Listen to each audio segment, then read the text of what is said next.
बाळासाहेब ठाकरे यांची आज जयंती आहे।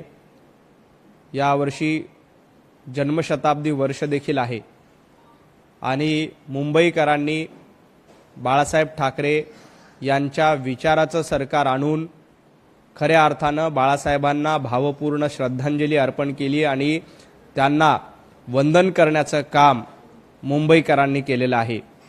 एका बाजूला उबाटा गटाच्या माध्यमातून वंदनीय हिंदू हृदय सम्राट बाळासाहेब ठाकरे यांचे विचार पायदळी तोडवण्याचं काम केलेलं असताना मुंबईकरांनी बाळासाहेब ठाकरे यांच्या विचारांचे खरे वारसदार कोण आहेत हे ओळखलं आणि या जन्मशताब्दी वर्षानिमित्ताने बाळासाहेबांना अभिवादन करत वंदन करत त्यांच्या विचाराचं सरकार, हिंदुत्ववादी विचाराचं सरकार मुंबईमध्ये आणलेलं आहे। याबद्दल मी तमाम मुंबईकरांच्या वतीनं वंदनीय बाळासाहेब ठाकरे यांना अभिवादन करतो, वंदन करतो की त्यांच्या विचाराचा वारसा पुढे नेण्याचं काम भारतीय जनता पार्टी एकनाथजी शिंदे यांच्या माध्यमातून सुरू आहे।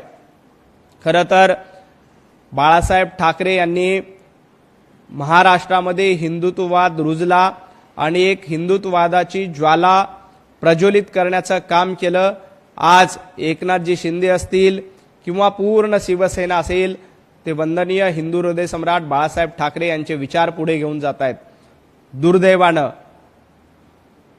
उद्धवजी ठाकरे असतील, आदित्य ठाकरे असतील किंवा जनाब संजय राऊत असतील, हे बाळासाहेबांचे विचार पायदळी तोडवण्याचं काम करतायत आणि एका बाजूला MIM असेल, दुसऱ्या बाजूला काँग्रेस असेल, यांच्याबरोबर छुप्या आघाड्या करून बाळासाहेब ठाकरे यांच्या विचारांचा अपमान करण्याचं काम उबाटा गटाच्या माध्यमातून आणि जनाब संजय राऊत यांच्यामार्फत केलं जातं।